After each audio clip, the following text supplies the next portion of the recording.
Hi, welcome back on Do It Yourself channel. We're going to show you how to set up the NFC in your Xiaomi Poco X6 Pro. So to this operation, you go to settings, then scroll down and go to the more connectivity option.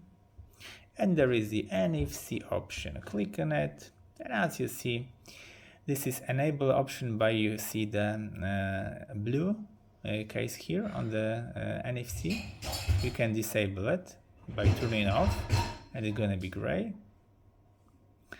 As you see, there is a payment default, so you can set up the SIM wallet or Google Play wallet. You can enable it NFC DND. Yep, so don't receive any notification about unrecognized NFC tags. So if you wish, you can enable it. And that's all about the NFC. Yep, there is a Mi Bean, of course.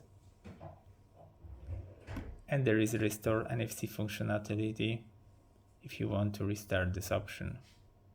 Yep. So that's it for now. I hope the video is helpful for you. If yes, you can leave like, leave comment, and leave subscribe, and see you by next video. Hey!